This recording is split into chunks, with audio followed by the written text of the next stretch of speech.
Can I start by welcoming members, officers and members of the public viewing and joining proceedings online of today's meeting. Can I now just ask the committee clerk, Gillian McCoy, to check that members of the committee present virtually can see and hear us. And Jill, can I just also ask that when you bring people in who are attending the meeting, if they can just introduce themselves, please. Councillor Connor, can you confirm that you can see and hear us? Yes, thanks, Jill. Councillor Parsons, can you confirm that you can see and hear us? Thanks, Jill. Yes, I can. Thanks, Chair. Do you want me to introduce myself, Chair, as well? Please. Yeah, I'm Councillor Liz Parsons, Cabinet Member for Communities and Partnerships, and I'm sitting on the committee with Councillor Connor. Councillor Christine Banks, Central Ward Councillor. Thanks, Christine.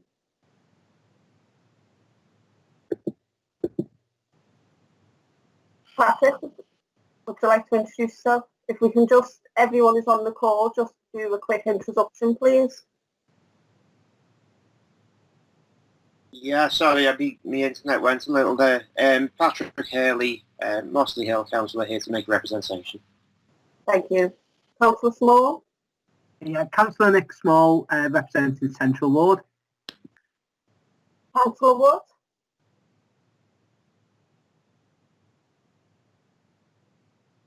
Sorry, broke up a bit. Wood, Councillor for Riverside Ward and Chair for the Regeneration and Transport Committee. Hey, I'm Councillor James Roberts. I'm Councillor for Greenbank Ward. Can I also just ask officers if they can just introduce themselves, starting with you, Fernando, please? Yeah, I'm Fernando Nunes, Divisional Manager, Major Projects for Highways and Transportation. Thank you. Oliver? Hello, I'm Oliver Brown. I work for Amy on behalf of the council. I've been working on the schemes we're considering today. Thank you. And then last but not least, Roger? I'm Roger Mann with Liverpool Council Legal Services. Hi. Sharon, we've also got Jeanette on now from the Combined Authority. Do you want Jeanette to introduce herself? Please, yes. Hi everybody, I'm Jeanette Townsend. I'm the Bus Development Manager for Mersey Travel. Can I just confirm and ask Vicky Roberts if the live stream on the council website is working correctly? Yeah, it's all on fine. Thank you, Vicky.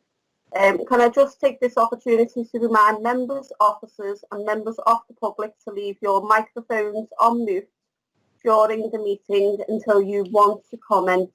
In addition, can officers also turn their webcams off unless you are addressing the committee? Once anyone has spoken, please ensure to mute your mic again so the audio remains clear. When I do bring you in, please unmute your mic and say your name and allow a brief pause while we ensure you are visible on screen. So item number 1, can I invite members and officers present to declare any interest in any of the agenda items? No indication? Thank you. Item number 2 is the Liverpool City Centre Connectivity Scheme, Lime Street, L1 Central Ward. Can I refer you to pages 1 to 50 of your agenda containing details of the representations received in relation to the proposals? Can I just invite the officers who are going to present the proposals to speak, but can you please follow the structure of providing an overview of the scheme the TRO relates to, details of the consultation that's taken place, information on the 8 elements of the TRO, and also include details, further information on the plans within the report, and then a response to the 21 objections received that are detailed in the report. Is that clear? Yep. Yep. Can I ask who's speaking. Oliver Brown. Yeah, Oliver. Okay. The proposal on Lime Street form part of the Liverpool City Centre connectivity scheme, which is aimed at supporting the economic growth of Liverpool and its position as a major visitor destination. With Lime Street Station being one of the main gateways to the city centre, the first taste for Liverpool of Liverpool for some visitors is having to cross 4 lanes of traffic on Lime Street. Whilst works to improve the area have been undertaken, the rest of Lime Street looks tired and not particularly appealing. The proposals will make the area safer and more attractive for pedestrians, whilst providing cycle links to and from the station. Lime Street Station is dominated by traffic, with a lot of guardrail causing pedestrian severance, as well as poor quality pedestrian environments between the rail station and St George's Hall, the main retail area and Queen Square bus station. It's proposed to reduce Lime Street to 1 lane of traffic in each direction to accommodate wider footways. Lime Street is often busy with through traffic, so in order to remove this, it's proposed to introduce a road closure near its junction with St George's Place. This will prevent through traffic, although a section of carriageway will remain open for access to St John's car park only. This section of carriageway will operate one way from St George's Place in the southerly direction. To ensure this is not used to allow general through traffic, a prohibition of motor vehicles except for access to St John's car park is proposed. With the closure in place, much of the existing carriageway can be turned over to the pedestrians and for planting trees. With Lime Street reduced to a single lane in each direction, no waiting at any time and no loading at any time restrictions are proposed to ensure the carriageway does not become blocked by parked vehicles. 2 coach laybys, a loading bay and a taxi rank are proposed within laybys on the east side of Lime Street between London Road and St George's Place. Another loading bay is proposed on the southwest side of Lime Street, southeast of its junction with Elliot Street. One of the key elements of the city centre connectivity scheme was to promote walking and cycling for short journeys. To this end, the wider scheme will see a coherent cycle route between the Strand corridor and the universities. A 2-way protected cycle route is proposed on the northeast side of Lime Street between Copperas Hill and St George's Place, as well as on the northeast side of St John's Lane and the northwest side of Lime Street between St George's Place and William Barnes Street. To ensure the traffic signalised junction of London Road and Lime Street can operate safely and efficiently, prohibitions of U-turns are required at the junction with Lime Street, London Road and Commutation Row. The existing bus lane on Old Haymarket and St John's Lane is to be removed as part of the scheme. In addition, the existing bus stands on St John's Lane, adjacent to St John Gardens, are to be removed. These stands were used for events and on football match days. Bus stands are proposed on Commutation Row to replace those removed, and these will be trialled when possible with football and fixtures returning to normal crowd conditions following COVID lockdown. Rail replacement buses currently pick up and drop off passengers from Lime Street when required to service the train station. With the carriageway narrowed, this will no longer be appropriate. As an alternative, rail replacement buses will be able to use coach parking bays and loading bays on Lime Street. Independently of the connectivity scheme, Mersey Travel have reviewed their bus routing and will be directing all buses from the south of the city centre to terminate Liverpool 1 bus station, with all services from the north and west of the city terminating at the Queen Square bus station. Currently, the Liverpool 1 bus station is underutilised while the Queen Square station is oversubscribed. By amending the bus routing, this will reduce the number of mostly empty buses circulating the city from one station to the other and provide a better balance of use for the bus stations. Consultation has been ongoing since 2016 on this scheme, has included letter drops and drop-in sessions throughout the design process. The traffic regulation orders associated with the scheme are advertised on 3rd September 2020, and during the objection period, 21 formal objections were received. One of the objections raised by a business has since been withdrawn. Do you want details of the objections that have been raised, or you're on mute?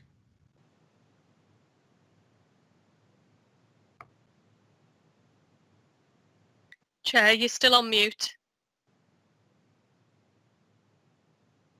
That's something very important to say, man. Sorry, Oliver. Yeah, please, if you can just expand on the objections, the 21 objections that have been grouped within the report, in terms of the response to those objections, please?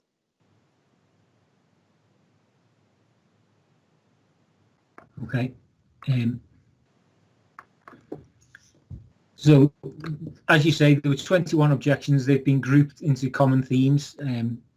So, the first point that was raised was the proposed closure of Lime Street would impact bus services, and this was raised by 17 objectors. 13 expressed concerns that the proposed closure would impact cross-city bus services, with 6 suggesting the scheme would prevent integrated public transport.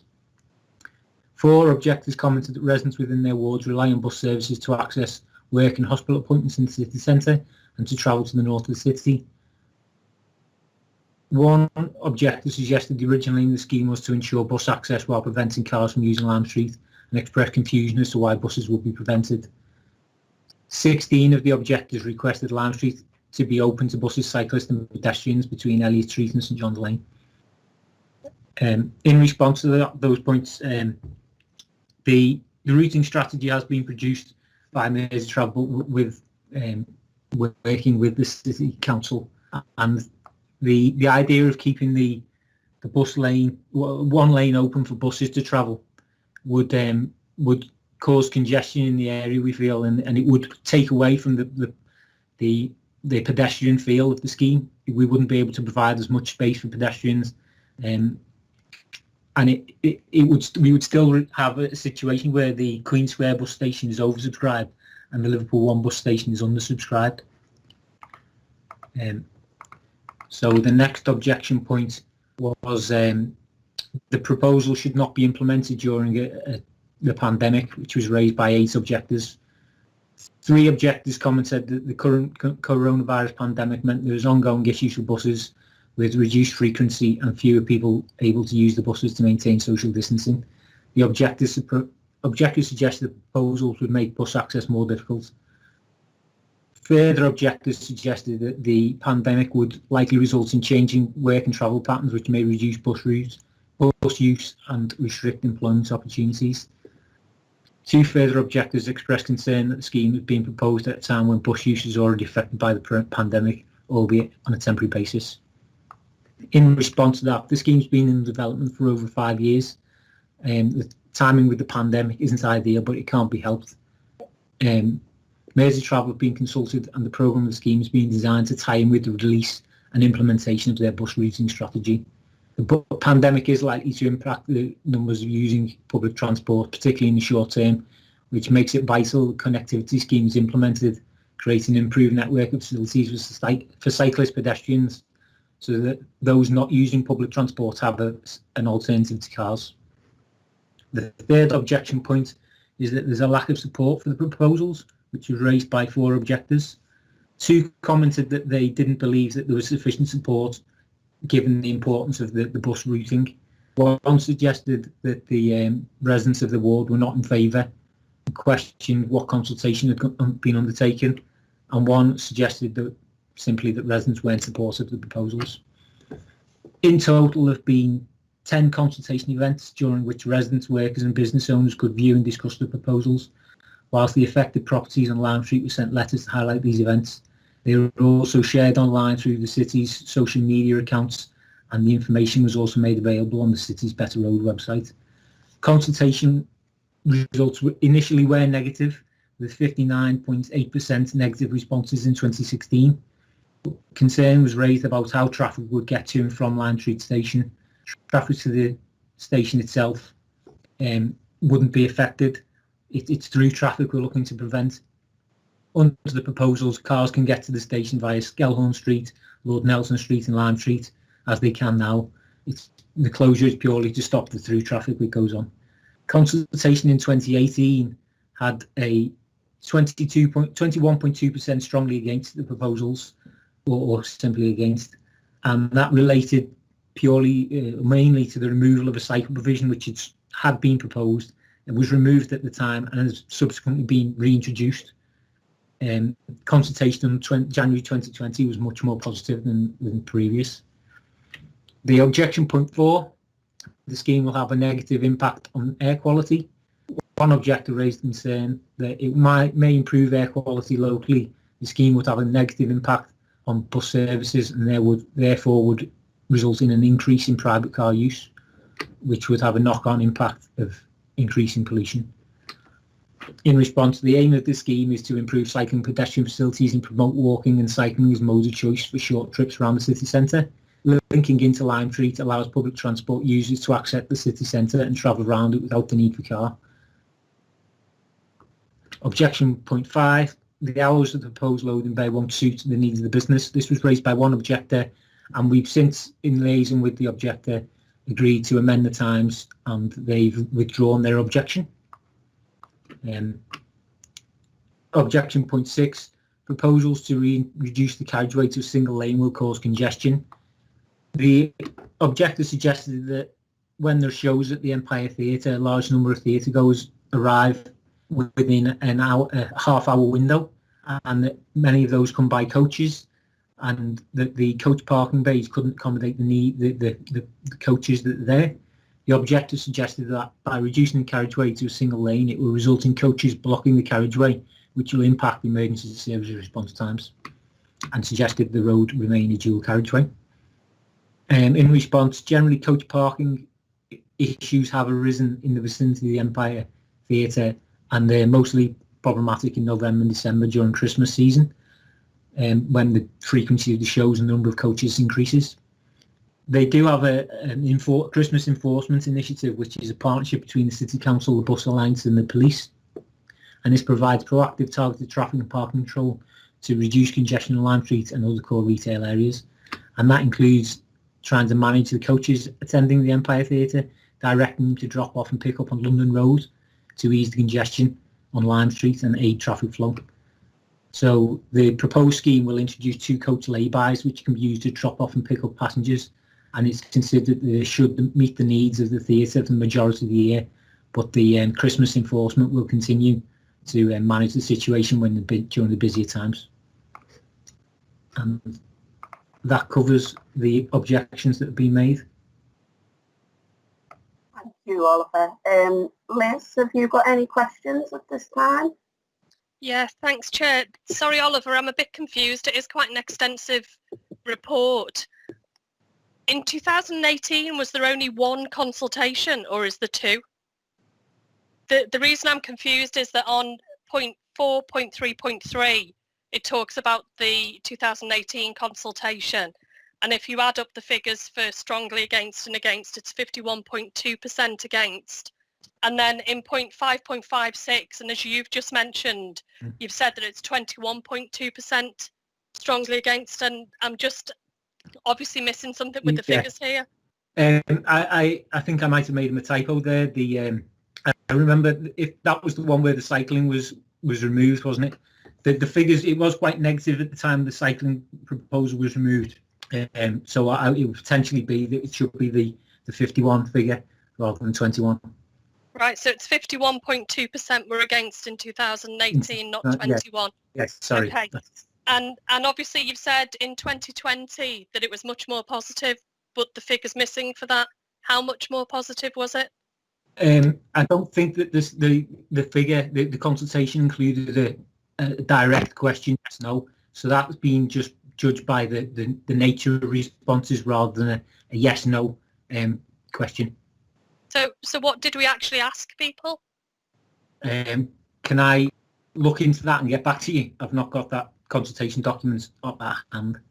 Yeah, that would be useful, because I think obviously if we're quoting a third figure to say that it's now much more positive, we're asking a different question, or we're not clear on what the question asked was, it doesn't really clarify anything for me. So if you could find that information, please, that would be useful. Thank you, Chair.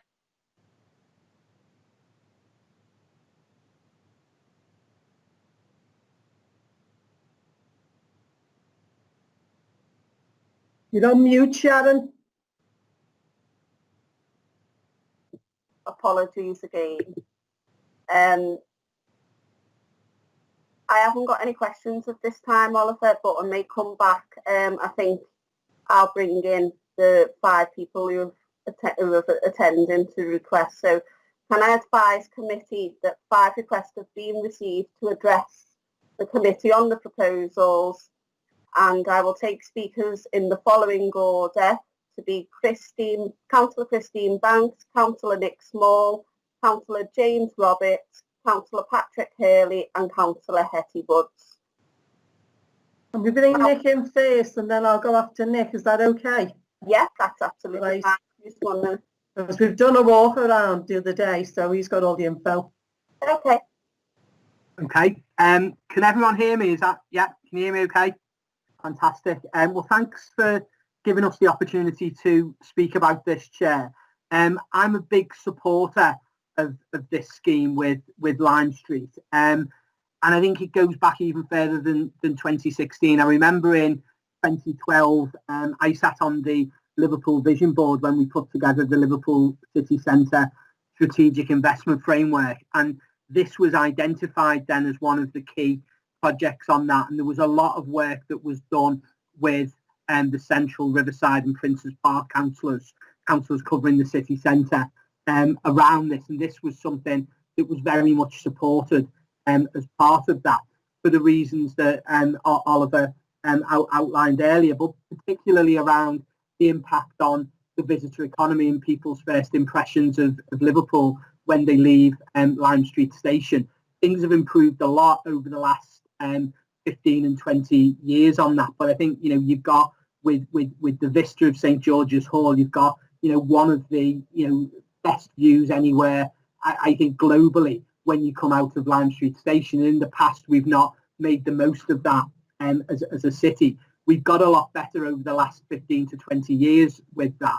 But I think there's still some way that we can go. And I think the Lime Street scheme generally will do that. It'll take traffic away. It'll make it much more people friendly. And I think that's going to be really good for the city and for people's first impressions of the city. I think anything that improves walking routes around the city centre, that improves cycle routes, and I know, you know, we've got the cycle lane in there, which is absolutely fantastic. Anything that does that really is to be welcomed. So, you know, I want to make clear, you know, my support for this scheme and, you know, significant support for this scheme. I'm not at all opposed to this scheme. I want to speak about one aspect of this scheme, and I think it's actually an unintended consequence in some ways of this scheme. And I think that we can make this scheme, by addressing some of these issues, a much better scheme than it is at the moment. And it's in that it's really in that vein that I want to speak today about one aspect of this, and that's the closure of Lime Street between Elliot Street and St John's Lane, with the access restriction, and I'm making the southern part of Lime Street one way. And I think it is an unintentional consequence. I think, you know, if you look at the supporting documentation to the Liverpool City Centre connectivity scheme, it does talk about a hierarchy, a very clear hierarchy of transport needs in there. We want people to walk and cycle when they can. That's better than people using public transport. But public transport is better than people using taxis or people using private cars. And that's recognised in the underlying premise to the city centre connectivity scheme. And I think there are some unintended consequences with that. Taking the buses away from Lime Street, I think, does several things that I'm concerned about. The first is around access to jobs in the commercial district and University of Liverpool, two really key employment areas for the whole of the city region. By taking away access for people living in the east of the city, people living in Belvale, in Chilwell, in Wavertree, in Picton, you're potentially increasing the numbers of people who are going to travel to those jobs using private cars, and because you're taking away bus services. So the services that split at Paddington, some are going to go down London Road, others are going to go through Brownlow Hill. The effect of that is going to be to take away access to those jobs from people living in a large part of the city. It makes it more difficult. It makes it less attractive for those people who access jobs in the central campus and southern campus of the university. And the university campus is massive. Okay, it increases access to jobs potentially in the northern campus, but the southern campus and the central campus, where a lot of jobs are based, it makes it much less attractive for people to travel by bus. The same with the commercial district. You are taking away people's access to the commercial district. We're seeing the Pall Mall scheme develop. We're seeing Liverpool Waters develop. There's going to be an increase in the number of jobs in and around the commercial district, Liverpool Waters, over the next 5, 10, 20 years. And you're taking away bus access to those jobs by doing it. You're making it less attractive to use public transport and more attractive to drive to those jobs and the good quality jobs, and people are going to have a choice with how they get to those jobs. The second point that I'd want to raise sort of around this issue is around St John's Centre, St John's Market. Both have struggled quite considerably under COVID. Both are struggling within there, and I think again you're going to take services away from those two quite important parts of Liverpool's retail offer, which lots of people in communities do depend on, do want to access. You're going to take more services to Liverpool One. People are going to have a choice whether you go to Liverpool One or whether you go to St John's, but you're taking away that choice by not having as many services going and accessing St John's. Thirdly, I want to make a point around what some constituents have told me. You remember, Chair, I think it was around this time last year or maybe earlier this year that we did a walkabout on Brownlow Hill, and you spoke to some of the residents living in the Bullring community.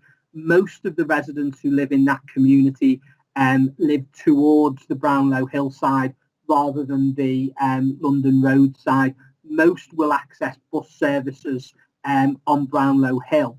And again, what you're doing is taking away the choice that those people have. You're taking away services to Brownlow Hill. Now, you'll know, Chair, from when we did the walkabout that there's a lot of older people living in that area. Many of them, and they are on the edge of they're in the city centre. They're on the edge of the retail part of the city centre. Many will have told me, they walk downhill to do the shopping, but they're coming back from Aldi, from Lidl, with big bags of shopping. Lots of them are getting the bus up Brownlow Hill to the Bullring, to the homes.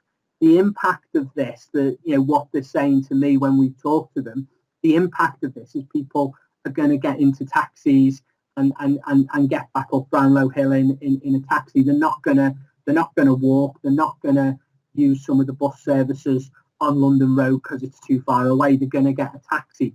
So rather perversely, the impact of this could be to force people off buses living in the Bullring, force people off buses and into taxis, which, going back to that whole hierarchy of transport, is something. It's an unintended consequence. It wasn't what the underlying premise that we've come forward with a really good scheme for Lime Street, and I think it just needs ironing out.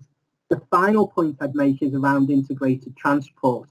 We want to get more people onto public transport. We want to increase the links where people can get on a bus, where they can get on a train, and this takes away links with Lime Street and much of the city, because you're taking services and diverting them down Hanover Street to Liverpool One.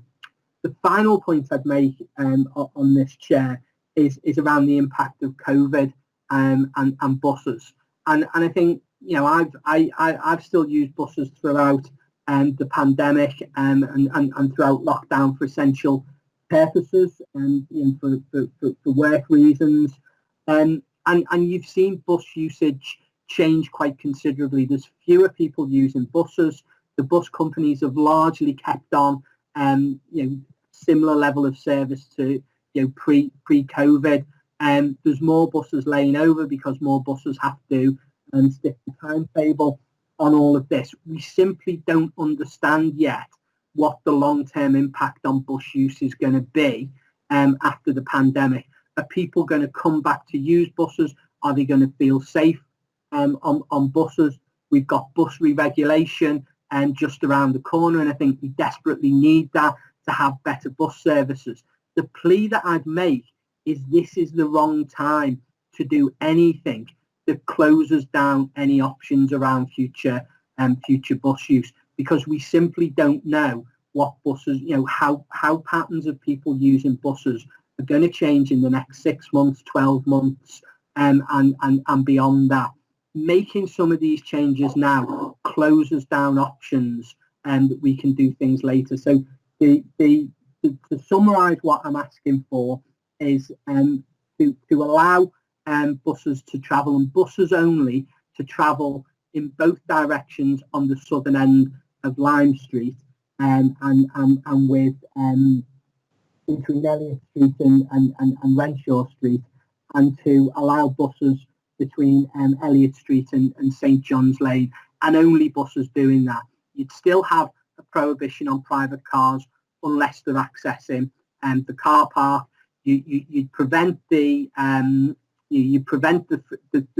through traffic, but what you would do is allow more bus services, keep those options open, allow more people to access employment opportunities at the universities, at the commercial district, support St John's Centre, St John's Market, and allow people living in the Bull Ring to get to and from town where they're doing the shopping. We could do that through a bus gate. The bus gate in Hanover Street and Ranelagh Street is working really, really well. And again, I think there's a fantastic job that officers and cabinet members done on pushing that through. And I think we could look at something. The same on the southern end of Lime Street that would have the same impact as it's having on Hanover Street and Ranelagh Street. So that was all I wanted to say. It's a really good scheme. There's one small aspect that we could change to make it an even better scheme than it is at the moment. Thank you, Councillor Small. What I'm going to do is I'm going to ask the officers to respond, and if I just summarise the points that if we can have some clarity on is around that obviously Councillor Small's raised, is around the transport access to the commercial district and transport links to Lime Street Station. Any impact through the modelling that has identified services being taken away from St John's Centre Market, and then just finally the bus services as described by Councillor Small on Brownlow Hill around that connectivity. So I'm not quite sure, Oliver or Jeanette may want to come in because it's predominantly around bus services. Hi, I'm Jeanette Townsend, the Bus Development Manager for Mersey Travel. It's probably worth me just running through some of those comments. I think Councillor Small also mentioned about Belle Vale and the connectivity from Belle Vale and the 79. So the 79 will serve Liverpool 1, but the 79C will continue to operate to Queen Square. So you still remain that connection between both bus stations for that area. So they still do have that, although albeit a reduced frequency. So the commercial district will not be, obviously, as we're all aware, the D services have been are no longer going to operate.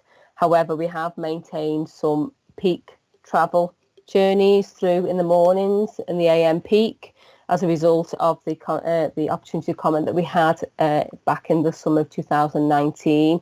Unfortunately, we did consider putting PM peak through also. However, due to the Castle Street closure at the moment, that's not a viable option. So we will revisit that at a point when we can. So from a Lime Street point of view, but the commercial district also, you do have your cross-city shuttle that provide that connection through from each of the bus stations to get you close to the commercial district, either Dale Street or through to Lord Street. From a connectivity to Lime Street, with Lime Street going down to one lane either way. Unfortunately, we can't maintain any kind of bus stopping facility in that area. However, there is stops close to the Queen Square, obviously quite close to Lime Street, and also the stop before on London Road before you hit Lime Street that allows access to the train station. As regards services to St John's Market, actually, I think the reduction in services to Queen Square is minimal because it actually just reduces the buses that are serving both Queen Square and Liverpool 1. So we're using the two bus stations as hubs and then having a bus that connects between the two rather than all the buses going through all the time. So actually the amount of people that travel, we don't have any data to say who will travel through or who gets off at the bus to use St John's, but actually the number of buses going through is pretty similar. To be fair, I don't have the exact numbers or the comparison in the documentation that I've got, but I can provide that for you if that's something that you would like. And the bus services for Brownlow Hill, obviously with the severance of Lime Street, bus services that do go down Brownlow Hill will have to travel down Hanover because there's not the ability to move forward across Lime Street and down towards Queen Square. So due to the road layout, the buses do have to operate via Hanover Street. I think I've picked up every point in there, I think, Sharon, but let me know if there's something that I've missed.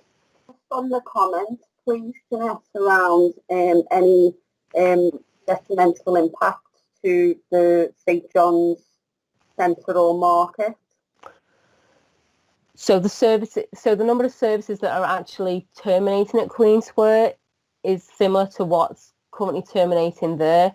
What we've done is reduce the amount of services that serve both stations, so both Queen Square and both Liverpool 1.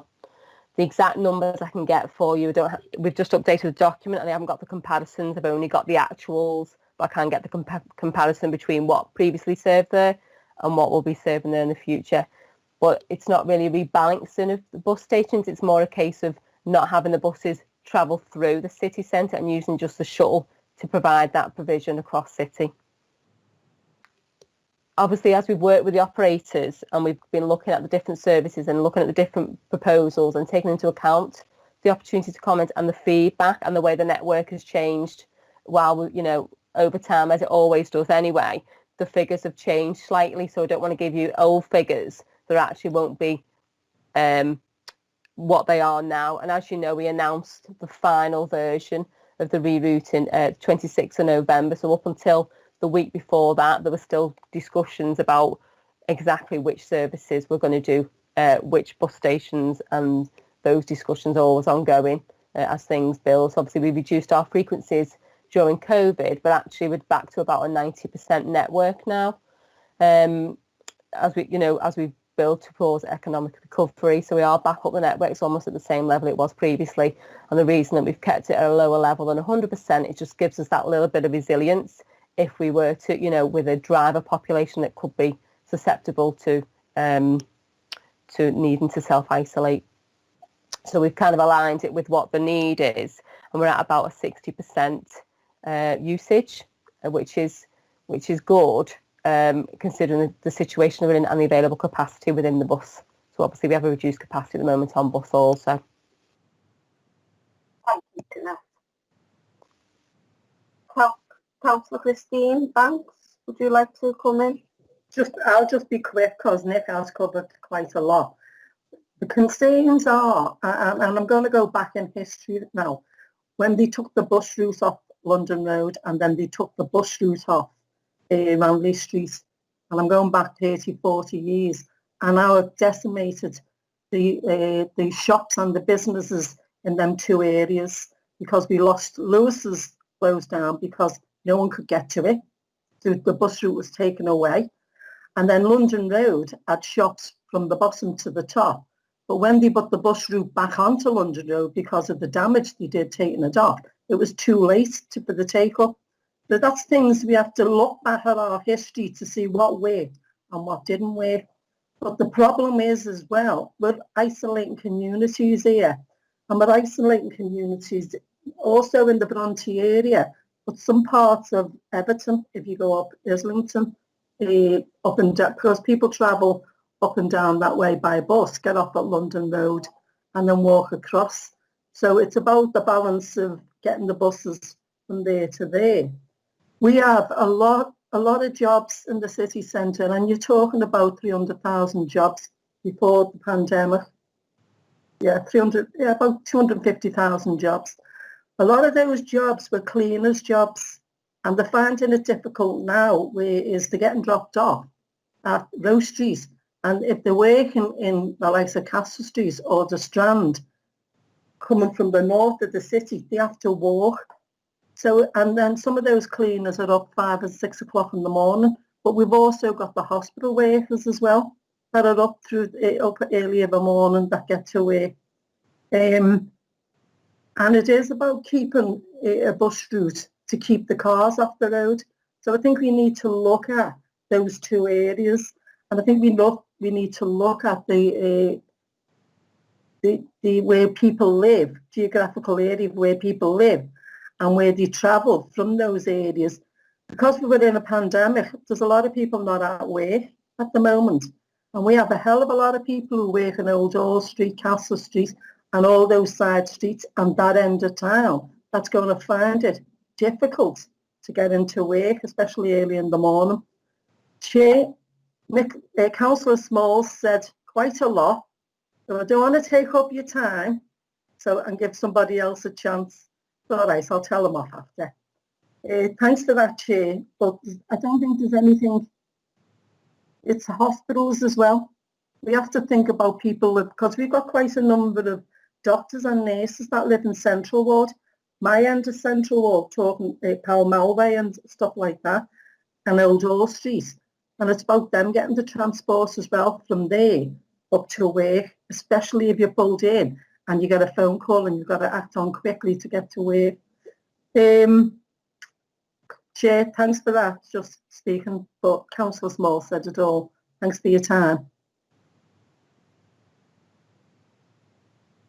You're still on mute, Sharon. I'm shocking this evening, aren't I? Thank you, Christine. Can I just ask if any of the officers would like the opportunity to just respond to any of Christine's comments? Yeah, well, it's Fernando here. I mean, I do agree with most of the comments that it's about finding the right balance here. So you have vehicles, you have buses, you have cyclists, and you have pedestrians there. So it's quite difficult to reallocate the road space that we have, really. So what we have done is we've worked closely with Mercy Travel, and Janet has just explained the changes they have done to the routing strategy to make sure that we cover most of the issues that have been raised to us, for example, by extending some services during AM peak. So things like that has been taken into account as part of the consultation process that Mercy Travel has carried. So in terms of keeping kind of communities communicating, not isolating communities or providing access to where people has to go, I mean, there's going to be cross city services. There's going to be some services that will continue during peak time. So we're taking all of that into account, but we are also limited to what we can do, because obviously we have the road space that we have. So if we were to provide more kind of the both directions access for buses through Lime Street, well, that will impact the other facilities that we're trying to provide there. So we're trying to put cyclist facilities all over Lime Street and connecting with the wider network. We're trying to provide a better welcoming area just out of the station. So if we were to put something back there, you need probably 3 lanes there. So there's not a reduction there. So it might have a detrimental impact on other areas. So it's about trying to find the right balance here, and that's what I think that we've tried to do, working closely with Mercy Travel and the changes that Janet has explained. But we take into account all these comments, and I'm sure that Janet will be making notes and see if we have to do any more changes to the routing strategy, because the comments I'm hearing today here, they are all pretty much about buses services and how buses are going to keep kind of providing the service that we need in the city. So we will take into account all these comments. Thank you.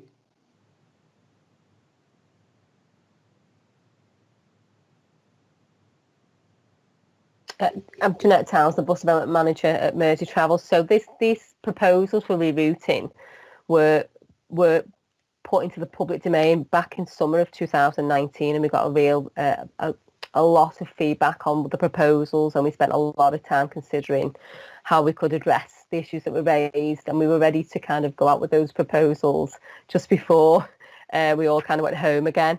So we then have revisited them again and looked at the proposals and the best way we could address the comments in the current situation. And we have got the cross-city link with the 10A and also some additional provision across city with the 18 for Mariva to provide that additional capacity to provide that link if people need to make the cross-city journey and are unable to do it on foot or any other way. So we have spent a lot of time looking at the proposals and trying our best to address and mitigate where possible the issues that were raised through that process. So I think before pre-COVID, there was about 8 to 10 people whose journeys would remain unaffected, and then we've been able to increase that using pre-COVID information to more than that by putting the mitigation in the AM peak. So we have worked hard with operators to try and ensure that where possible we can address the concerns that were raised. Thank you, Jeanette. Liz, would you want to ask a question or make a comment? It's just to ask a question, please, Chair, for clarity, if that's okay. Fernando mentioned cross-city services, and Jeanette, you mentioned shuttles crossing the city. Can you clarify for me where they're actually going? Sorry, I'm not familiar with the bus numbers that you mentioned. So how will they actually cross between the areas that people have got concerns about? Where will the cross-city shuttles go? They will make a loop around the city because obviously the road is one way. So when you're coming from Queen Square, you'll be able to travel through to Dale Street. If you're coming from Liverpool 1, the closest you can get to Business District is Lord Street. So it's just the way the shuttle needs to go around the city. Let's see if I can give you a bit more of a context. So will it actually travel through this section of road that Councillor Small mentioned? Will it come in front of Lime Street?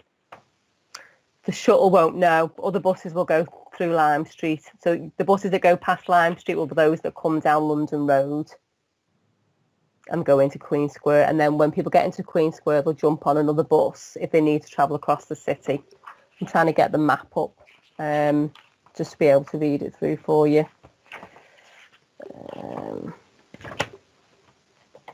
Just apologies, just give me a moment. No, that's okay. It's not always easy to see on the maps, particularly when you're looking at them on a computer screen.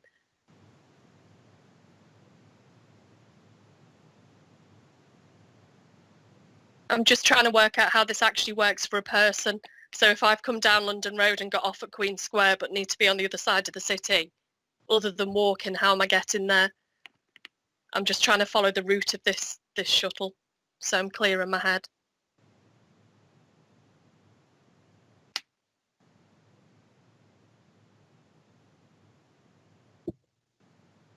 If it's okay with you, can we come back to that question if I just bring James in? Yeah, that's fine. Sorry, I'll find it for you and I'll be able to describe it to you. Thank you. Come back to it.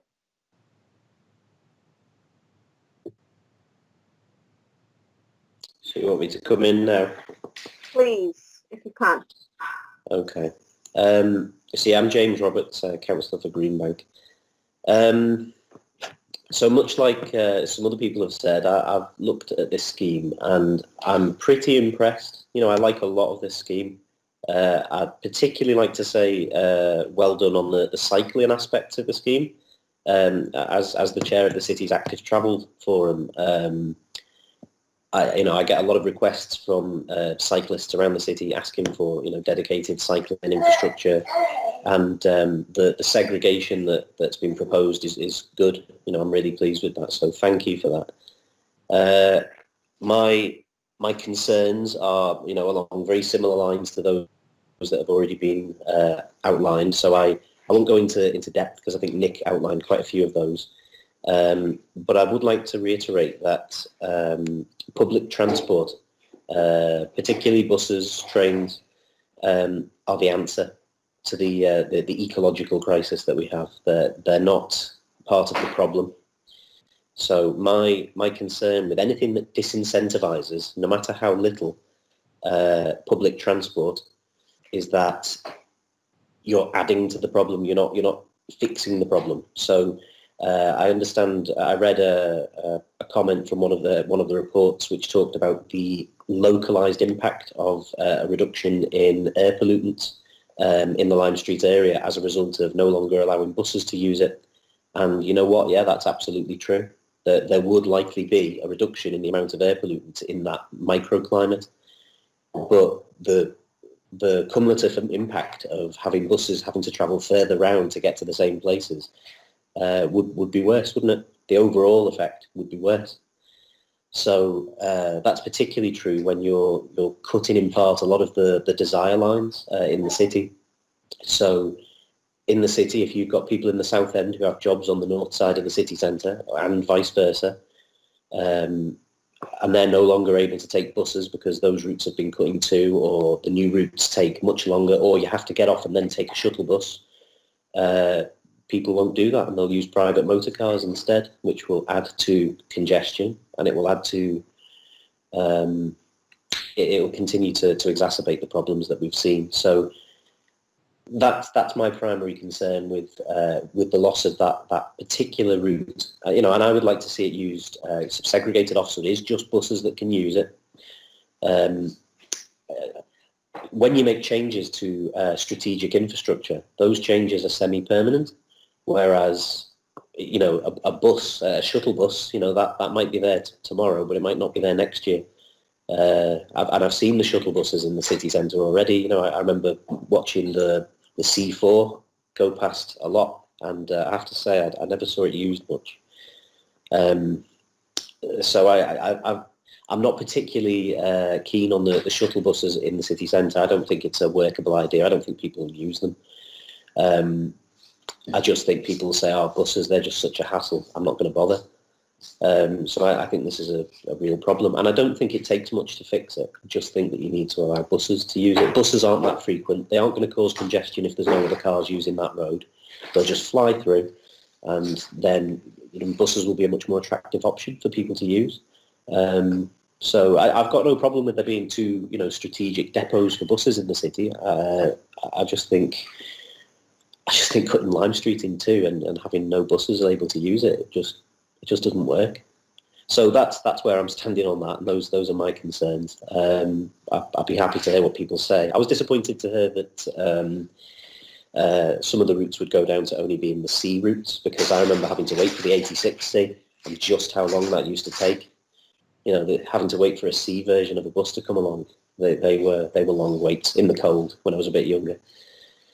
So yeah, there you go. I'll leave it there. Thank you, James.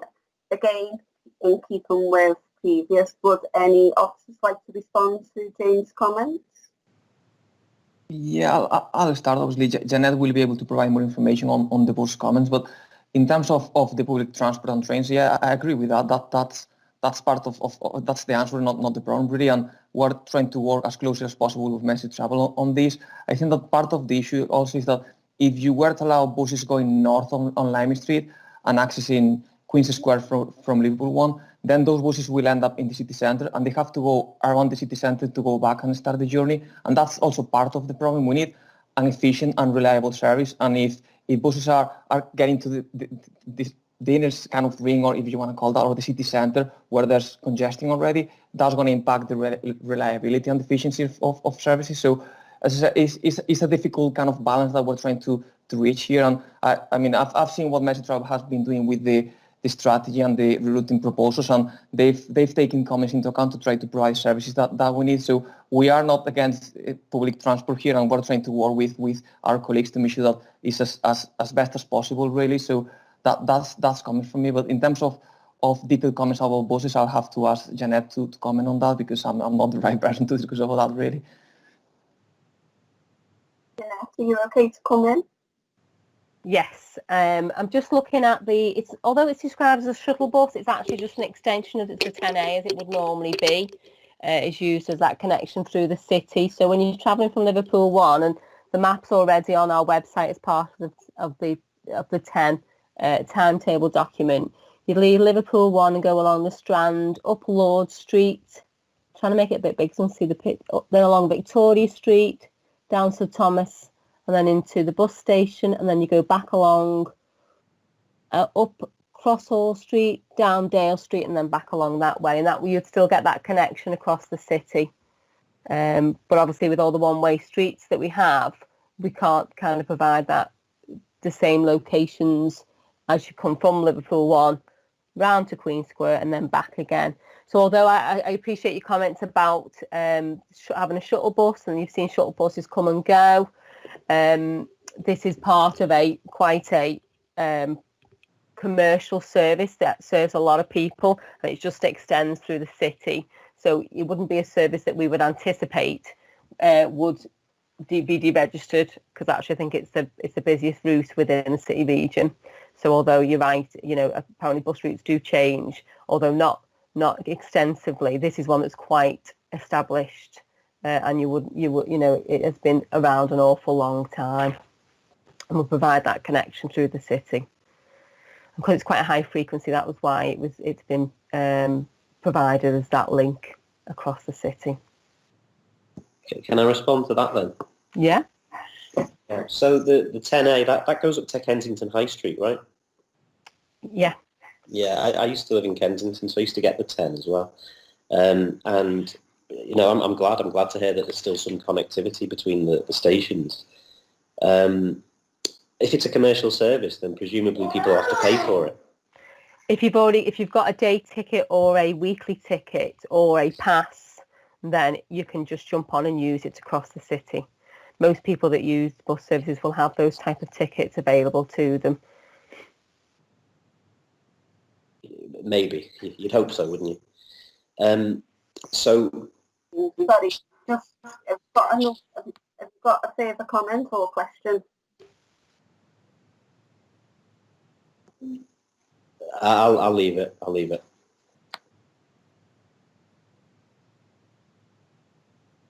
Liz, can I just ask whether that answered your question too?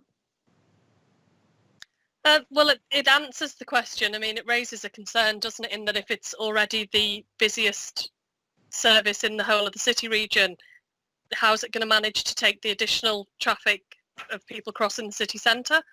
I guess that would be my concern around that. I think it's something most people get off at Queen Square, to be fair, and there's also the Arriva 18 that will provide a cross-city provision also, but something we just have to kind of monitor as it comes into use. So I think with it starting in January also, there's a reduced usage at that time of year. It is the quietest time of the year for bus services. So we're committed to review things as we go along to ensure that we have enough provision for the cross-sea. Okay, thank you.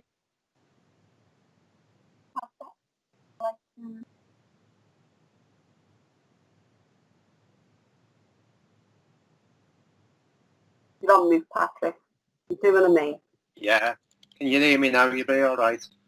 Smashing. Okay. There's a kind of a principle in meetings that everything's been said, but not everybody's said it yet. So I'm not gonna repeat what my colleagues have so eloquently already argued in relation to the partial closure of Lime Street. What I will though say is that I do want to offer the support to the positions that have been outlined. And I just want to raise the prospect of unintended consequences.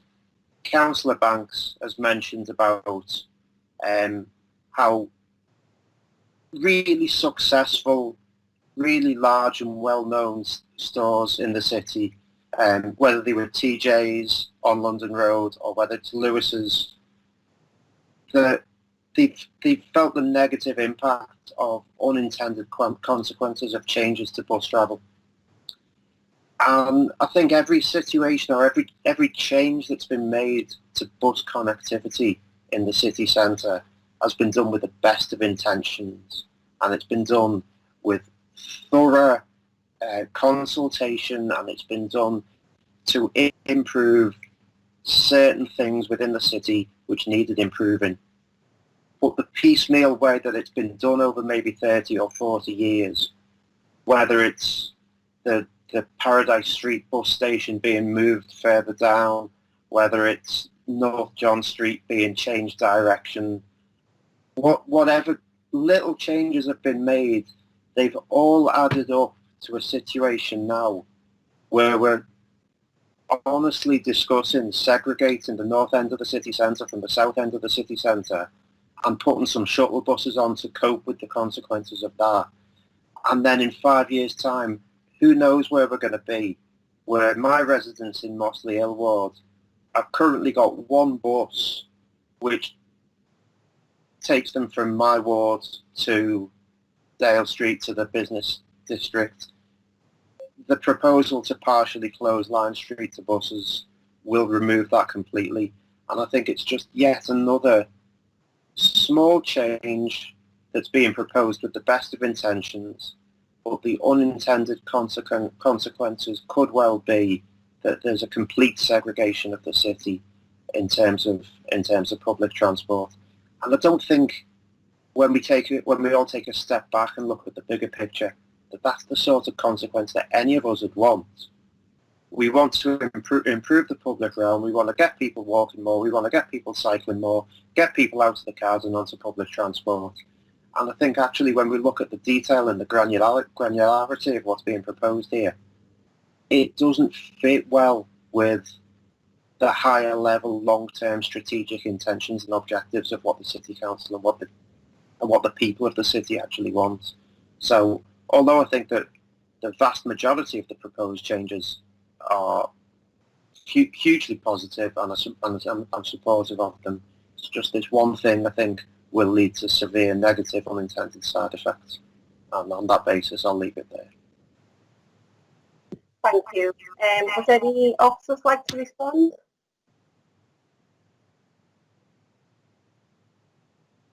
No? Okay, Hetty, I'll bring you in now. Thanks very much. Again, like Patrick, I think most of what I was going to say has been said, so I won't repeat. But it is unintended consequences, and it is just a minor part of the scheme. This scheme, which as a whole is a great scheme, increasing pedestrianisation, increasing cycling, increasing the vista as you come out of Lime Street, they're all really great. But cutting off the south end of the city from the north end of the city with that one tiny bit of road is really going to affect badly. It's going to affect every resident who from the south end of the city who has a job, say, in the business district on Tythe Barn Street. They're not going to be able to do that, or they're going to have to use private cars. It's cutting off the city anyway. I know there's been talk about the shuttle bus, but it's actually not a shuttle bus. It's actually just a bus that's making its regular stops that goes through the city centre, but it doesn't go around the city centre. And I know a few years ago an actual shuttle bus which wouldn't have had a charge was mooted, but that's gone nowhere, and I don't have faith at this time that it will come back. And it is a minor change to the scheme to allow buses to continue to go between Elliot Street and St John's Lane and do that and actually complete their journey. And I know Jeanette's talked about the fact that Mersey Travel have already started consulting on this, but I think we need to remember that Mersey Travel have consulted on these changes not in response to a lack of demand or need for the D services and for that route, but because Liverpool City Council has put forward a proposal to shut off that route. It's not that Mersey Travel and the bus companies are saying we don't want to do this. It's that Liverpool City Council is saying we want to cut off this road, and Mersey Travel are having to respond. And actually, we need to look at the bigger picture. We need to look at the strategic. This is a semi-permanent change. This is a permanent change in some ways. We don't want to be doing these unintended consequences of cutting the city in half, and not where we should be going as a city, especially not with trying to increase public transport. I'll leave it there. I can come back, but I think I don't want to repeat what everyone else has said. Thank you. Would anyone like to respond to the comments? Thanks, Chair. This is Strand here. No, I say that, well, it's great to see the support to the kind of the main scheme. Really, as you said, we're trying to promote more cycling and walking there. I mean, the facilities that we're trying to promote for cyclists are kind of second to none, really, with fully segregation across the network. But the reality is, like, we wouldn't be able to do that if we were not to give some other kind of areas, really. So that's an issue for us. We're trying to find the right balance between all the different kind of travel kind of issues that we have in the city. So it's not that easy. So In terms of the entrance to, well, frontage of Lime Street station, as I said, what you have there before is that if you were to allow buses to keep maintaining kind of access there, you need to increase from one lane that we're proposing now to 3 lanes. That will detract from the kind of the aims of the scheme of providing a better entrance to the city and more walking and cycling facilities at that location. But I hear your comments, and the unintended consequences, that's something that we bear in mind, really. And in terms of the piecemeal approach, you're right that if we were to approach this in a piecemeal manner, it wouldn't work. That's why we have been working with Mercy Travel on a wider strategy. That's why you see changes in Hanover Street and you see changes in Duke Street. We're trying to look into this as a whole for the whole of the network, not as a kind of a piecemeal approach. So that's where we are on this one. From our perspective, we're just trying to find the right balance for everyone here. But in terms of the bus comments, I will have to ask Jeanette to provide any more comments if she has any more to add. Can I just come in quickly, Jeanette, just before you speak, if that's okay? Because I think, obviously, from the comments just made around it being a minor change to the scheme to have bus service only infrastructure still continuing through Lime Street. And then also, obviously, most of the conversation has been around the bus routes, but in terms of bus services currently going through Lime Street before work commences, or before we, come to a decision this evening, how many routes, how many services are we actually talking about currently use Lime Street? If anyone can answer that, please. I couldn't exactly tell you how many use Lime Street. Every bus that obviously enters Queen Square at the moment uses Lime Street to get there from the north. So I couldn't give you the exact figure. I've just got here what's changed. And there's a lot of... I couldn't even hazard a guess. I'm sorry, Sharon, I haven't got that information to hand. Can you just give a brief summary then of what's changing? Because from the comments that are being made this evening, it's almost like I feel like, does every bus route go through Lime Street? Because if it does, we've got serious congestion problems there. So I want to have a clear understanding of, people are saying, the comments made are around the bus services, so not having connectivity for public transport, in particular bus services across the city centre. So from the comments made, it's implying that Lime Street is the only route a bus can use to cross the city centre. So I just want to be clear. But but the scheme is set up so that we don't have that cross-city traffic going through the city centre anymore. It's about removing that mileage from between the two bus stations. So the idea was to reduce all that traffic that goes across and take out the number of buses that go through and replace that with a cross-city provision plus another service as well. But also we're retaining the AM peak services. So we are maintaining that. So from when we done our studies and when we went out to our opportunity to comment in the summer of last year, it was 8 out of 10 people's journeys would remain the same and not be impacted. Now that figure is less now because we've maintained some of those AM peak journeys also. So although there's change for a number of people, there's not, there's not change for 8 out of 10 people. So although there is change, what we're doing is we're curtailing services rather than removing services. We're curtailing them at the bus stations. So there is a number of services that cross the city at the moment, but come 24th of January, they will stop at a hub or the first hub that they hit, which may be a different hub than they currently go to due to the severance of Lime Street. So buses that come down Brownlow Hill will not be able to cross through into Queen Square, but we'll use the Hanover Street bus gate, and that's part of the reason we've got the bus gate in there. So, and then some of those buses will obviously move to Liverpool 1. So there's been like a whole shift of the way the bus network works. So you're moving bus services around to different hubs. So although there is a lot of buses that use Lime Street, obviously the buses that come down Brownlow Hill will no longer go across the front of Lime Street. They will go down Hanover Street, and we put measures in place on Hanover Street to allow for additional buses to go down that road. So I can't give you exact numbers, and I'm happy to go away and get those for you from the team, but I don't have those to hand at the moment. But not all services go down Lime Street, but obviously services that come from the north will go down Lime Street to reach Queen Square. Services that go from the south, so it won't, but I haven't got those figures to hand to be able to share those with you. Okay. And Fernando, if I can just bring you in on the comments around it being a minor change to the scheme. Yeah, I mean, from our perspective, it wouldn't be a minor change because, as I said, if you were to allow two-way traffic for buses in front of the station, that's the location that we talk about that the severance happens. Basically, you need to allow probably 3 lanes to then also provide access to the St. John's car park. So you go from 1 lane that we're proposing right now to 3, and then also the additional traffic on Lime Street. And to avoid more issues with buses there, we might have to also increase the number of lanes in front of the St. George Hall. So it's not a minor change. You are detracting from a lot of the key benefits and key aims of the scheme with providing more public realm areas, improve facilities for cyclists and pedestrians. So it wouldn't be a minor change, and it will be a significant redesign of the scheme as it is right now.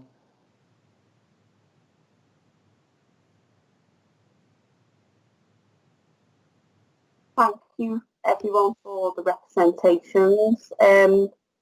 Liz, do you have any further comments or questions?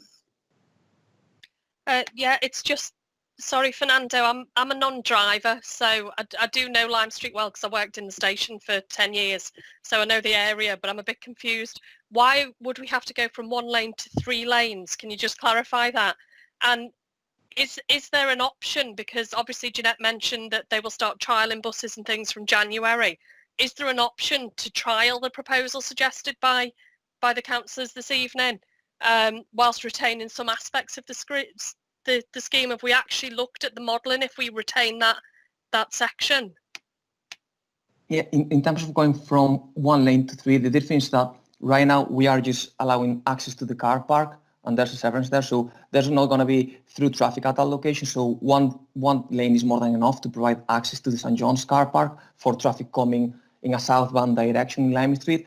But if you were to allow 2 ways traffic for buses, you need to at least give 2 lanes for buses, really. And if you were to allow the southbound traffic using buses and the car park, it might be the situation that you have a lot of cars trying to access the car park and then buses trying to use that route. So you wouldn't want to allow a conflict on a section like that, because obviously if you have a conflict there and that's kind of delaying buses, that's kind of the worst case scenario, because then that's also impacting the efficiency of buses and the reliability, so you don't really want to go there. So it's one of them that at the bare minimum we'll have to increase from 1 lane to 2 lanes, and we'll have to do further traffic model analysis to see if 2 lanes will be enough or we have to put 3 lanes. So that's what we're saying, that current proposal is only 1 lane in front of the station, and that's only for car park traffic. So number of vehicles using that access will be very limited. If you were to allow buses there, you probably need at the very minimum 2 lanes and probably 3 to allow for buses and the access to the car park, and you will have more traffic there. So when you come out of the station, that will impact probably the time that we give for the green man for pedestrians to cross that area. So it will impact walking and cyclists as well. So it's not a small change. We will have to do the traffic model analysis again to see how this might work at that location. But we haven't done that as of yet, so we haven't looked at the alternative as of yet.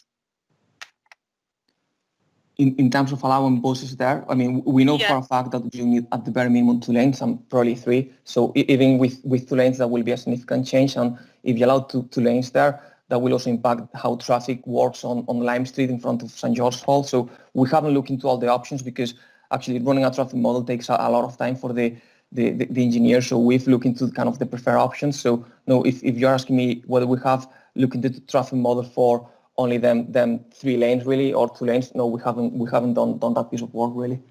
Okay, thank you.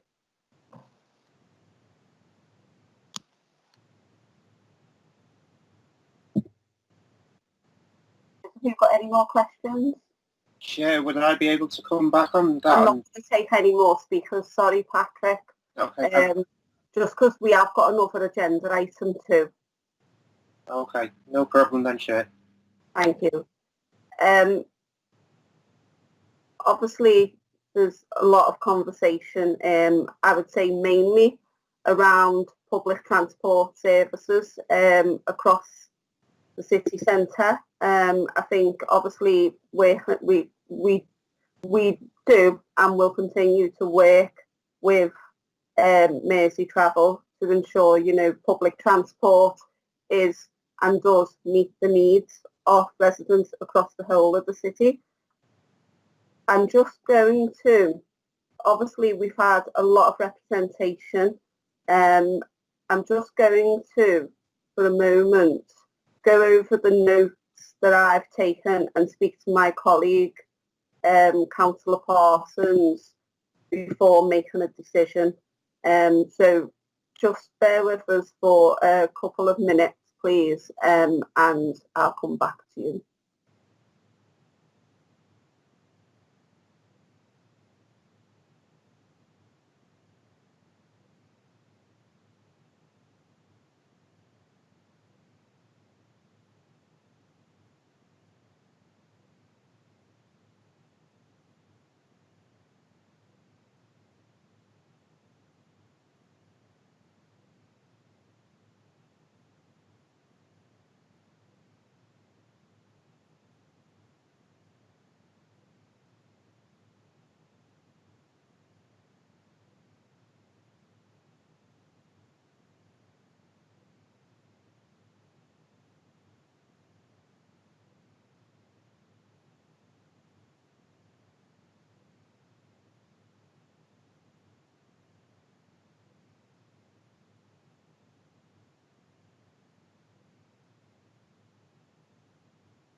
Apologies for keeping the people waiting. So we've reached a decision, and I propose, if Councillor Parsons is in agreement, that we approve all the elements of the TRO apart from the closure of Lime Street between Elliot Street and St John's Lane, with an access restriction allowing only vehicles accessing the St John's Centre car park to pass through. And we request that officers carry out modelling and then report back to committee no later than the end of January 2021. Liz, do you agree with that proposal? Sorry, Councillor, if I can just check when the actual TRO was made, if officers are aware of that. I'm just always conscious that we only have 2 years, so it's whether we've got time to bring it back. I suspect we probably have in this case, but I suspect Fernando or Oliver will know the answer. Yeah, this one was only advertised since September this year, so we've certainly got plenty of time. Okay, thank you. Sorry, can I just ask Councillor Parsons if she agrees with the proposal? Thanks, Councillor Connor. I do agree, but I got myself a bit confused with what you were saying then. So can I clarify, we're keeping the Lime Street part and Elliot Street open at the moment for bus transport, and we're asking officers to go away and model how that could look if we kept buses moving through. Is that correct? Yeah, thanks. I just wanted to clarify. Would you like to come in? Yeah, just to advise that the changes to the bus network have already been agreed and put through to the traffic commissioner. So the changes to the network is going to happen on the 24th of January anyway. Buses will be able to move through there, but they won't be in service through that area. The changes are already proposed and in place. Are you? Yeah. That comment, and you are quite right that the changes have been made, but this is more looking for long term. Okay. And obviously making sure that if we can facilitate public transport along that corridor, by all means, the whole of the Lime Street scheme, and as we've heard from representations this evening, is overall a fantastic, bold scheme that will have a significant improvement for that whole area. And, many times I've said around that, gateway into the city centre and how fantastic that would be.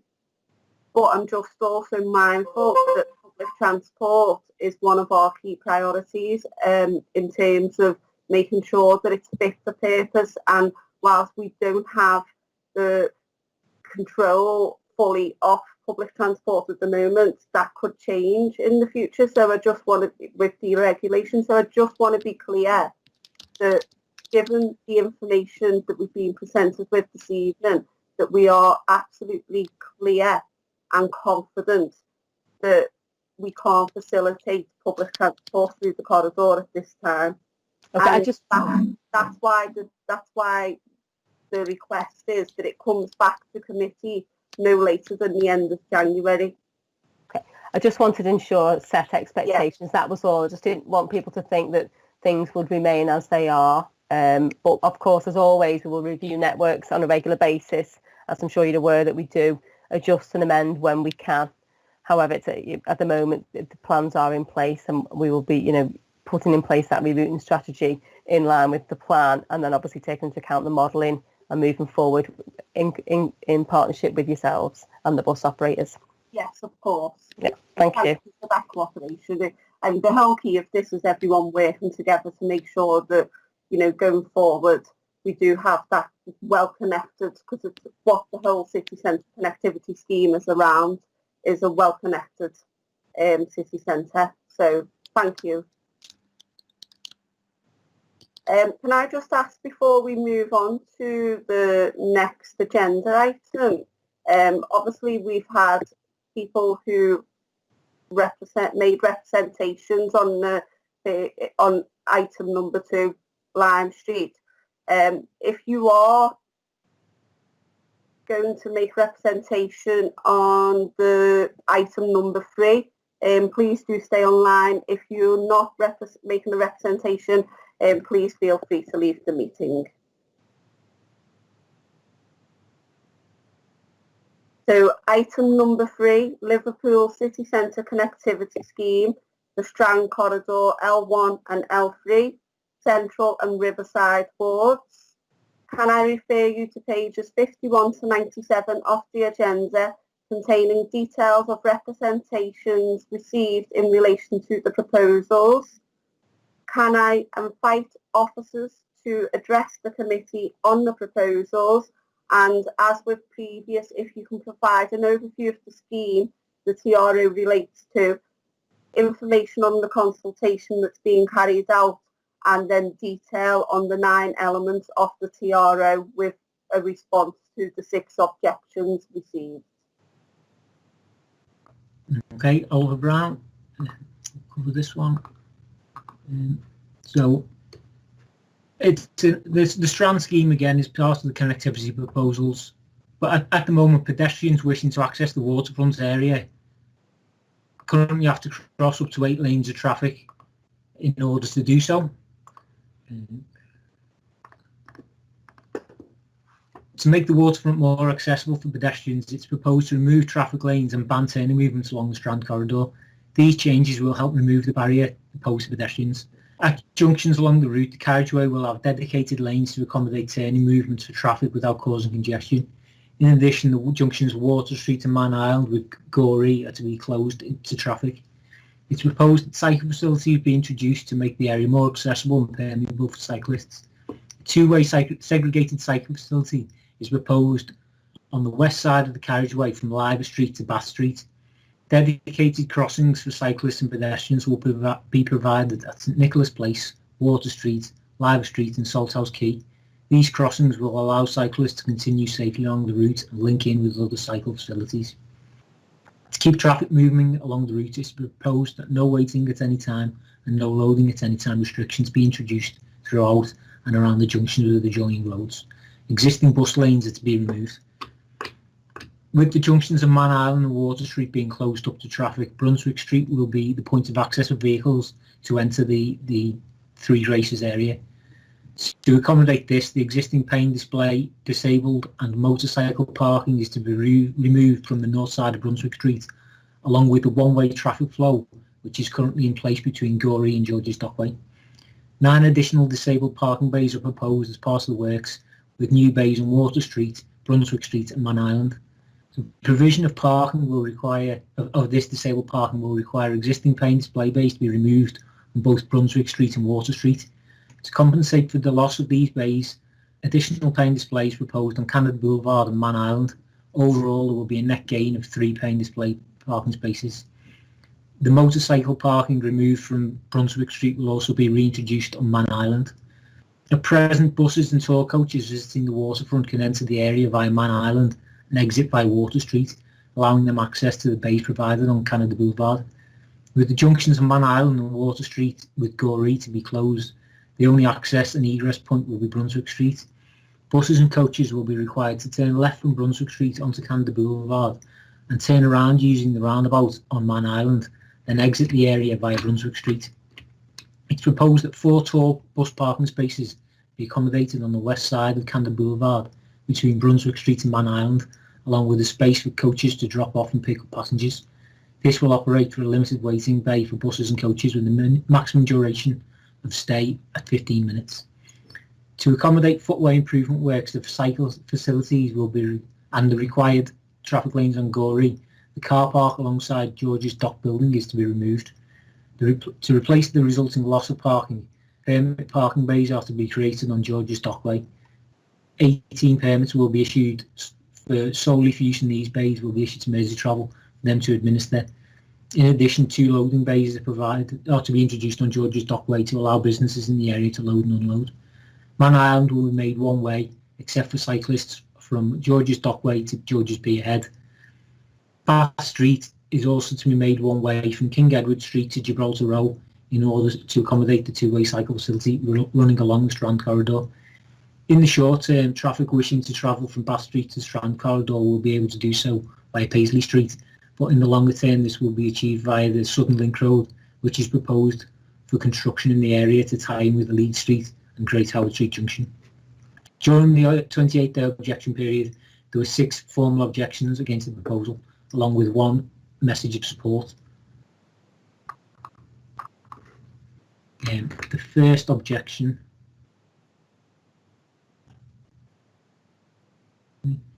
related to the closure of Man Island at its junction with Gorey, suggesting it would cause problems for residents. The objector suggested that instead of a full closure, an automatic number plate recognition system could be introduced to allow residents and workers to access Man Island. The objector commented that the proposed closure would reduce the ease of access for emergency services vehicles, which would be concerning with Man Island housing high-rise residential building. The objector expressed concern the reduction in traffic lanes on the Strand would lead to congestion and increased pollution, with the same amount of traffic attempting to reduce the number of traffic lanes. In response, the closure at junction of Man Island at junction with Gorey is proposed, but alternative routes for residents and workers wishing to get into the area are available. As Man Island is to become one way towards the river, the route for motorists to travel northbound is to turn onto Canada Boulevard, then right to Brunswick Street and left onto Gorey. In order to travel southbound on the Strand, the route from Man Island will be the same as the northbound, but then they would continue along Gorey and then do a U-turn at Chapel Street Junction. Having an automatic number plate recognition system in place will require the highway access at Man Island to remain in place for the occasions when an eligible vehicle wanted to enter. This would require traffic lanes to be available for vehicles to wait to turn in, and would require signal phases to allow the turns to and from Man Island. The reason the junction is to be closed is to remove the turning movements and the need for signal phases to reduce the journey time along the Strand, therefore removing the need for all the traffic lanes we've got at the moment. The ANPR system would also be costly to introduce and require constant maintenance and upkeep to ensure a list of approved registrations was up to date. This would also require a lot of unsightly street furniture, which would not be in keeping with a World Heritage Site. The emergency services have been consulted on the proposed scheme and raised no concerns regarding the closure of Man Island. The current carriageway of Strand Corridor is wide enough to accommodate turning lanes and traffic queuing at junctions. Taking away the turning movements removes the need for dedicated turning lanes, and removing traffic signals removes the need for lanes to accommodate traffic queuing. Extensive traffic model has been undertaken on this scheme, and it's included a growth in traffic up to the year 2030. The result of the traffic modelling show a reduction of journey time for both the north and southbound journeys. With the journey time reduced and fewer stopped vehicles, the air quality is expected to improve, with cars not idling at traffic signals as often or for as long. The second objector expressed the concern about the route required for residents in Man Island, as covered previously, and stated that the whole scheme was overblown and will not achieve the council's objectives. I've covered the proposed routes to Man Island, and that the traffic modelling will support the principle of the scheme, and we feel that the benefits of the cycling infrastructure and the public realm improvements and the pedestrian facilities will do make the scheme a worthwhile scheme to pursue. The third objector expressed support for the scheme and highlighted the proposed cycling infrastructure as a welcome addition, but expressed concerns about Man Island routing due to the closure. The objector also commented that he'd raised this in consultation, but it's not being addressed by the final design. In response, we've covered the issues of the route to and from Man Island, but previously we hadn't allowed a U-turn at George's Dock Gate and Chapel Street, so the route for southbound traffic from Man Island would have been a lot worse. So following the comments raised in consultation, we redesigned the signals at that junction and allowed the U-turn to go forward. The fourth objection, the objector again expressed support for the proposed cycle infrastructure, but raised concerns again about Man Island, Royal Quay, Wapping and Albert Dock. The objector expressed concerns that residents of Man Island wishing to travel southbound would be unable to do so, and again suggested it being raised during the first consultation. The U-turn is to be allowed to allow the southbound traffic from Man Island, so that will be able to do so via Gorey and the U-turn at Chapel Street. Access to Albert Dock is to be maintained. Salthouse Quay is to become one-way westbound, leading into Albert Dock. At present, vehicles can turn left out of Salthouse Quay to travel northbound on the Strand, but this will no longer be an option. The Gower Street junction is going to be opened up so you can turn right out of Gower Street on the south side of the docks. So you'll be able to turn right out onto Wapping and left out of the Albert Dock at that junction as well. The issue of Royal Quay is a residential block on Wapping, and it currently has an access road which leads out onto Wapping. And during the scheme, the central reservation of Wapping is to be built up to a consistent level. At the moment, at Royal Quay, there is a dropped curb which allows vehicles to turn right across the central reservation in and out of Royal Quay.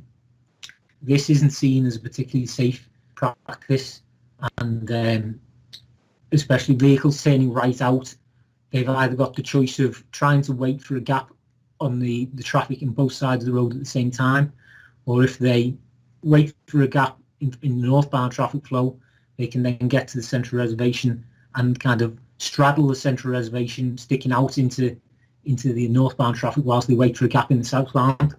Or similarly, to turn right in to the into Royal Quay, they'd have to turn right against the central reservation, and it's not considered safe. So it's proposed to ban that manoeuvre by building up the curbs.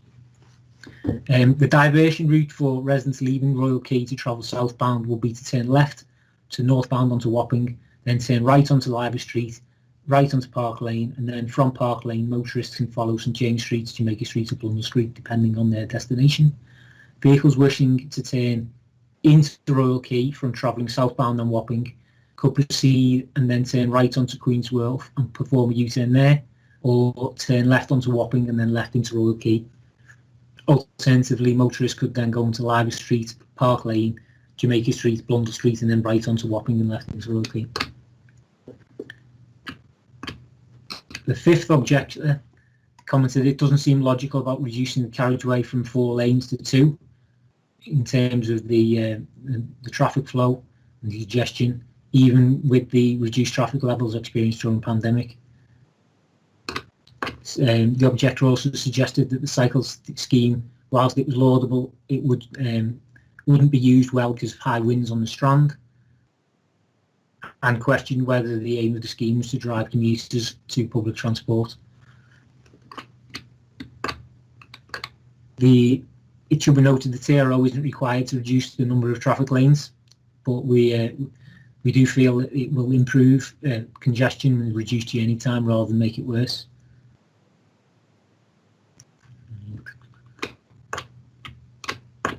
The final objector has relatives on Man Island and suggested the current works have resulted in the journey time along the Strand corridor increasing to about half an hour, and doesn't see the justification in reducing the number of lanes, and suggested that the residents of Man Island often rely on the number 14 bus service, which will lead them to become isolated by the proposals. In response, unfortunately, delays during roadworks are inevitable, but we're doing it to try and improve journey time and reduce congestion, as well as the benefits of the cycle facilities and the pedestrian infrastructure. There are no plans to amend the bus service as part of the scheme, and the bus routing strategy of the city is part of that. And the objector also commented about the fact that works had already started on the scheme, but those works don't relate to the traffic regulation order. They're more to do with the curbing changes. So that is the end of the objections on that scheme. Thank you, Oliver. Just to make people aware, we have Councillor Nick Small and Councillor Hetty Wood who would like to make representations. Nick, if I can start with you, please. You're on mute, sorry, Nick. Sorry, there you go. That's better. Thanks, Chair. I'm glad you've started with me. I actually live in Royal Quay, which is in Riverside ward. I don't believe I've got an interest in this because I'm not a driver, so I just wanted to make people aware of that. Again, big supporter of this scheme. I think the vision for the Strand. At the moment, the Strand's a real barrier between the city centre and the waterfront. It doesn't, bring into use as best as we could the waterfront as an asset for the city, and I think this will see sort of better pedestrian connectivity between the city centre and the waterfront, and completely support that aspect of it. I'm here today again just to speak about one quite small part about it and represent my constituents living in Man Island. Chair, again, you kindly did a walkabout last year in Man Island with some residents around the issues there. You've got 2 blocks, longitude and latitude, and there's probably about 100, 150 apartments in Man Island. Some of the residents there have got underground car parking as part of that development, and as we've heard from the officers, some of those residents have made representations around access to the southbound carriageway of the Strand, and again, it's just looking to see if there's anything that we can do to put some turning in there, rather than those residents sort of going north and turning at Chapel Street. Again, it's I think in Central this is the only block that this affects, with underground car parking. You'd have their access reduced because of this scheme. You've got people living in Liverpool 1, in the development there, and Kenyon Steps. You've got some underground car parking in there. They already they've got access to the southbound, but not to the northbound, and have to turn around. So I don't think these proposals affect them. It's just the Man Island people. So it's just a plea to see, is there anything that we can do as part of this to make some changes and to give them better access to the southbound carriageway on the Strand. Other than that, I'm a big supporter of this scheme. Apologies, I'm going to go after this because in case I do have an interest in the aspects of Relocate. I don't think I do, but I just wanted to flag that. Thank you, Nick. Would any of the officers like to respond to the comments? Yeah, I can respond to that. So in terms of the access from Man Island residents trying to access the southbound, what we have done is we have implemented or allowed a U-turn on Chapel Street. So if we were to allow a right turn from Man Island towards the southbound directly from the egress point, that will have a significant impact on traffic flow, because we have to change the whole configuration of that junction, and we'll probably have to increase the central kind of reserve width there to accommodate for something like that, or just go for a total red kind of timing on the junction. So that wouldn't work from a traffic perspective. So what we have done is we are allowing a U-turn on Chapel Street. So people kind of exiting Man Island area, they will be able to go northbound to Chapel Street and then do a U-turn. And that will be a controlled junction, obviously. So they will have a green light to make that in a safe manner. And then you go southbound really. So it's not a massive detour. And then our long-term strategy, hopefully, is to at some point provide a connection between the Pierhead area and St. Nicholas Place. So then hopefully at that point, they will be able to access the southbound directly from that location without having to do a U-turn. So we recognize that that was an issue on the original design, and we changed that to accommodate this U-turn on Chapel Street. Thank you, Fernando. Liz, do you have any questions or comments? No, not at this stage. Thank you, Chair. I believe Councillor Woods has had to leave the meeting. She was to make representation, but has had to leave. But I do, as Nick left her, I do believe that the comments were similar in the representation on the report is around the access to Man Island, which were raised by Councillor Nick Small. So, Fernando, can I just ask then, on the issue for access for residents on Man Island, is the scheme, what you mentioned then, is if we've mitigated against that through allowing a U-turn onto Chapel Street? Yeah, so on Chapel Street Junction, so St. Nicholas Place Junction with Chapel Street and the Strand, if you are going northbound, you will be allowed to make a U-turn there to then access the Strand southbound. So that was the mitigation proposal that we put forward. We have modeled that, and there's no impact really on the performance of the junction. So that's actually implemented in the TRO and in the scheme as it is right now. Thank you for clarifying that.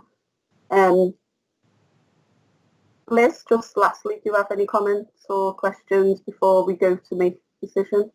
No, thank you, Chair. I'm fine. Roger, would you like to come in? Yes, thanks, Chair. I just wanted to check with the officers, because under the recommendation, 1.2 says that the proposals be approved as advertised, and then 1.3 says plans showing the revised proposals can be found in Appendix A. I think that sentence might be taken from the first report, because I just wanted to check with the officers whether there are any revised proposals or whether it is just as advertised. No, it is as advertised.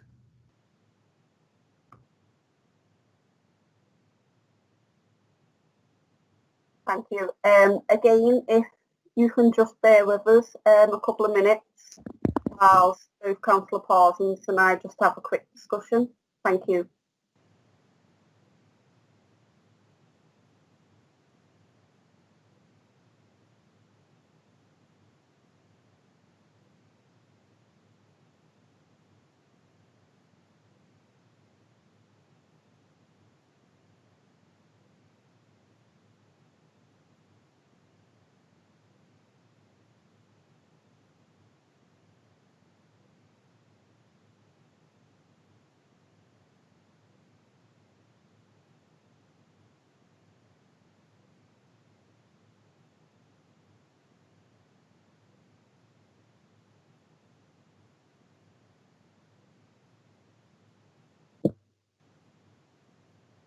Thank you to everyone for bearing with us whilst obviously we conduct this meeting through the new technology that we're all embracing at the moment. I know throughout a couple of periods of the meeting I have forgot to unmute myself, so not following my own advice at the beginning of the agenda.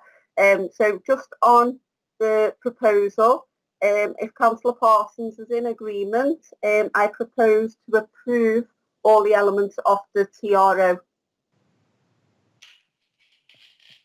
Thanks, Chair. Yes, I'm in agreement. Thank you. So that concludes our meeting. I just want to close, if okay, for everyone else that's still online or watching, just to say thank you to the officers and everyone who's made representations this evening. Both agenda items are usually important and quite rightly come to this committee for further scrutiny before going ahead. The city centre connectivity scheme, as most people will know, is a very bold and ambitious scheme that will have many benefits for our city and our residents for years to come. In terms of the first decision for Lime Street, if we can have that modelling just so we are confident around the public transport element, and then obviously with the Strands that has been approved in total. So that is the end of the meeting, and thank you everybody for attending. Thank you.